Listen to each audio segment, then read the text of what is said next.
We are also determined to resolve a conflict that goes back even further than our differences with Iran, and that is the conflict between Palestinians and Israelis.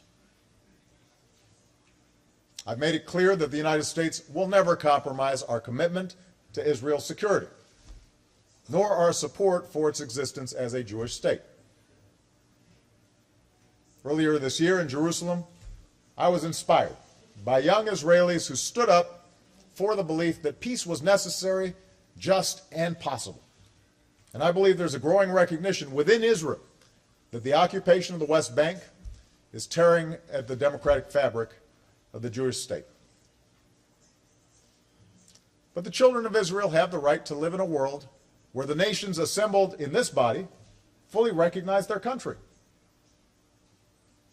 and where we unequivocally reject those who fire rockets at their homes or incite others to hate them.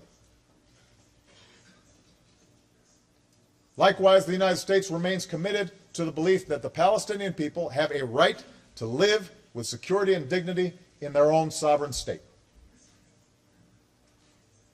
On the same trip, I had the opportunity to meet with young Palestinians in Ramallah, whose ambition and incredible potential are matched by the pain they feel in having no firm place in the community of nations. They are understandably cynical that real progress will ever be made, and they're frustrated by their families enduring the daily indignity of occupation. But they too recognize that two states is the only real path to peace, because just as the Palestinian people must not be displaced, the state of Israel is here to stay. So the time is now ripe for the entire international community to get behind the pursuit of peace. Already, Israeli and Palestinian leaders have demonstrated a willingness to take significant political risks. President Abbas has put aside efforts to shortcut the pursuit of peace and come to the negotiating table. Prime Minister Netanyahu has released Palestinian prisoners and reaffirmed his commitment to a Palestinian state.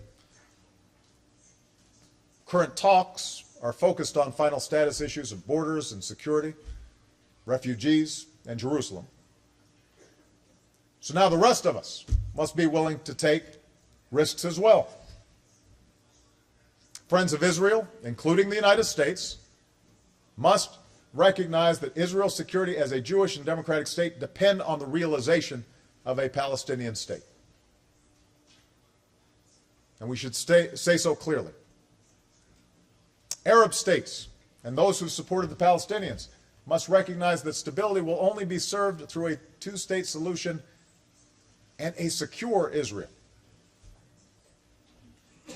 All of us must recognize that peace will be a powerful tool to defeat extremists throughout the region and embolden those who are prepared to build a better future.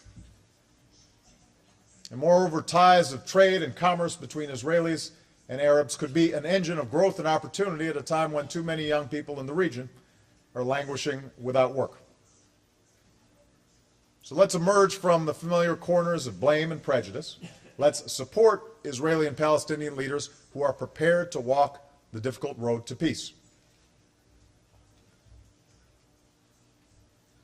Real breakthroughs on these two issues, Iran's nuclear program and Israeli-Palestinian peace, would have a profound and positive impact on the entire Middle East and North Africa.